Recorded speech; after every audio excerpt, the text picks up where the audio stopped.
కేంద్ర బడ్జెట్ 2026పై సామాన్యులు ఆశలు పెట్టుకుంటున్నారు. ఈసారి బడ్జెట్పై మిడిల్ క్లాస్ ప్రజల్లో భారీ అంచనాలున్నాయి. పెరుగుతున్న నిత్యావసర ధరల నేపథ్యంలో మిడిల్ క్లాస్ ప్రజలు ఆదాయ పన్ను మినహాయింపులు, స్టాండర్డ్ డిడక్షన్ కోసం ఆశగా ఎదురుచూస్తున్నారు.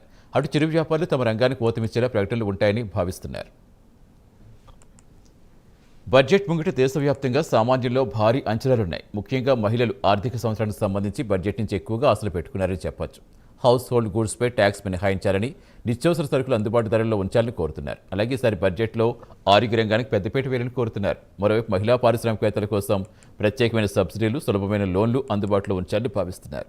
ఇక చిన్న తరహా వ్యాపారస్తులైతే స్మాల్ ప్యాకింగ్స్పై ట్యాక్స్ మినహాయింపు ఇవ్వాలని కోరుతున్నారు. అలాగే పూల కొట్టు వాళ్ళను కూడా ఈ బడ్జెట్పై ఆశలు పెట్టుకున్నారు. పూల సీజన్ కానప్పుడు తమను ఆదుకోవాలని అభిప్రాయపడుతున్నారు.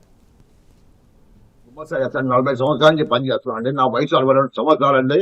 ఆధార్ కార్డు మీద మాత్రం 52 సంవత్సరాలే ఉన్నాయండి. కానీ నేను పెన్షన్ కోసం కోరలేదండి. ఎందుకంటే మాకు సంవత్సరానికి 4 నెలలు పని ఉండిద్దండి.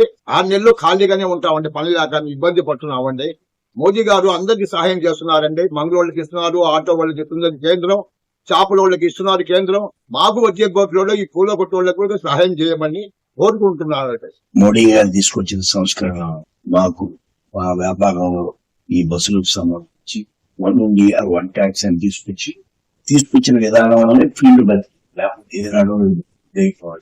దీనికి తగ్గట్టుగా మాకు డీజిల్ ఆయిల్ తగ్గిస్తే ఫీల్డ్ కాస్త బతికి పట్టడం లేకపోతే చాలా ఇబ్బందికర పరిస్థితి లేదు.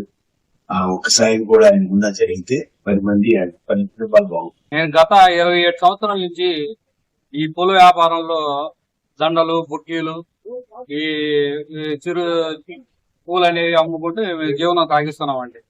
ఈ వ్యాపారం అనేది ఏంటంటే సీజన్ వచ్చేసరికి ఎగుమతులు దిగుమతులు జరిగే టైంలో ఒక్కసారిగా సీజన్ వచ్చేసరికి రేట్లు మధ్య దళారీ చేతుల్లోకి వెళ్లి అమాంతంగా పెరిగిపోవడం జరుగుతుందండి.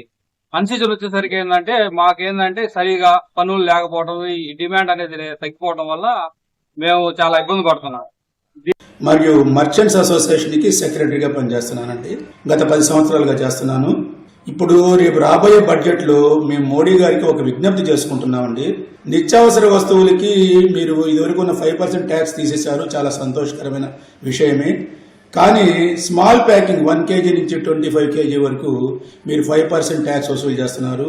అలా ఆయిల్స్ మీద వసూలు చేస్తున్నారు, ఇలా క్లాత్ మీద కూడా వసూలు చేస్తున్నారండి. ఇవన్నీ కూడా నిత్యావసర వస్తువులే కదండి. వీటి మీద ఉన్న ఈ 5% ట్యాక్స్ తీసేస్తే వినియోగదారులకి చాలా ఉపయోగకరంగా ఉంటుందండి. రెండోది ఏంటంటే ఈ మాల్స్ వచ్చినాయండి. ఈ మాల్స్ వచ్చిన కాడి నుంచి మా వ్యాపారాలన్నీ అణగారిపోయాయి.